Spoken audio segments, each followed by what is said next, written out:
Lorenz, Larkin, and Rafael Carvalho. This fight is a middleweight fight. I'm at Bellator 258, Archuleta versus Pettis.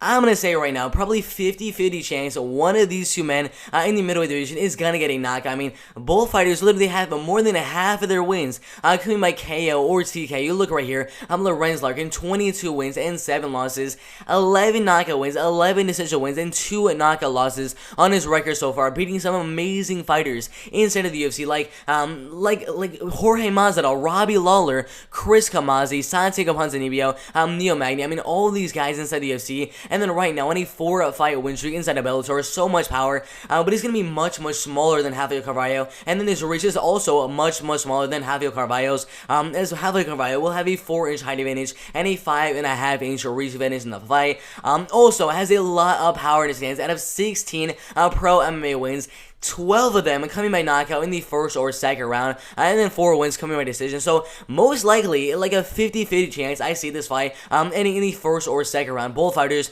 have a lot of power in their hands and in their feet as well. They're both 34.5 years old as well. With the first fight on the fight card, they might switch it around a little bit and kind of switch where the fight will take place on the fight card. But for right now, it is the first fight on the fight card. Lorenz Larkin and Rafael Carvalho. Both fighters are definitely going to be strikers right here. Lorenz Larkin is really powerful. And guess what, guys?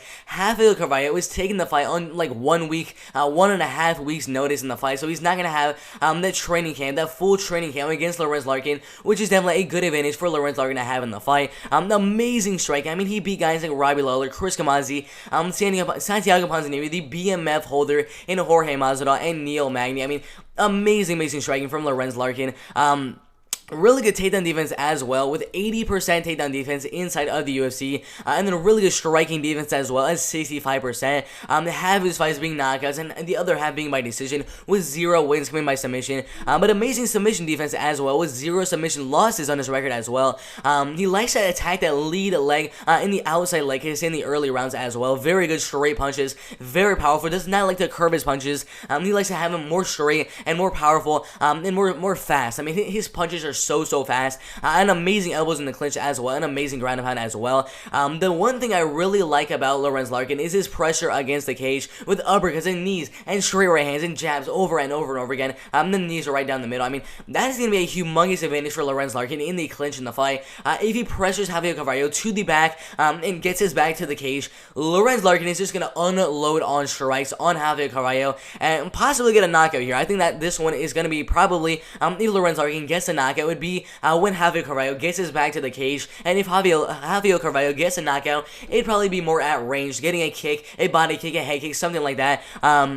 But Rafael Carvalho also 12 of his 16 wins coming by knockout. Really good kickboxing skills and really good knees to the body as well. Very tall and very lengthy, having really big advantages in the height and reach department as well. Very powerful knees to the body as well. 4 knockout wins that go into the body with kicks, with knees, to punches to the body as well. Very good kicks at range. He's really good at range considering the height and reach advantage that he's usually going to be having in most of his fights. Very powerful straight left hand as well. Insane reach advantage as well, man. Really good hammer fist, ground and pound. I don't really see the fight going to the ground, so I don't really see the ground and pound really playing that big of a factor in this fight right here. But very fast, sharp punches against the cage as well. But obviously the one that's gonna have that cage and that clinch advantage, which 100% be Lorenz Larkin in the fight, and some pretty decent wrestling skills as well. I don't really think either fighter will have that much of a wrestling. They won't really the wrestling game and the grappling game will not really play a factor from either fight in the fight. I think this fight will definitely be spent in the striking game and in the clinch 100%. They both have a lot of power in their hands as well. I think most likely, if we see a finish from Rafael Carvalho, it would be at range, and if Lorenz Larkin wins a fight by knockout, it would be in the clinch. But the power advantage and the strength advantage obviously going to Lorenz Larkin. The experience advantage going to Lorenz Larkin as well. I mean, the speed advantage going to Lorenz Larkin as well. The kickboxing advantage probably going to Rafael Carvalho. The striking advantage at range going to Rafael Carvalho. It's a very even fight. I think I'm probably going to be leaning towards Lorenz Larkin just a little bit because even at range, he does really good. I mean, inside of the UFC, fighting Robbie Lawler, fighting all these really good guys like Neil Magny, who's very long for the division. I mean, you look at Neil Magny's height and reach, 6'3" tall, 80-inch reach, and he ended up knocking him out in the first round. Has a similar height and a similar reach to that of Rafael Carvalho, and he ended up going out there and knocking out Neil Magny, just pressuring him against the cage and then getting that knockout in the very first round. I think we will see a similar thing happen here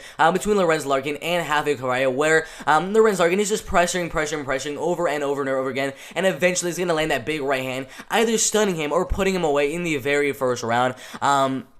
I think it's very, very likely we will see a finish from one of these two guys, but I think the fight will go all the way. We haven't seen much of finishing abilities in his last couple of fights. Decision win, and a decision win. So I think this fight will go all the way. Lorenz Larkin just pressuring the heck out of Rafael Carvalho right here and winning the fight by 30-27 unanimous decision.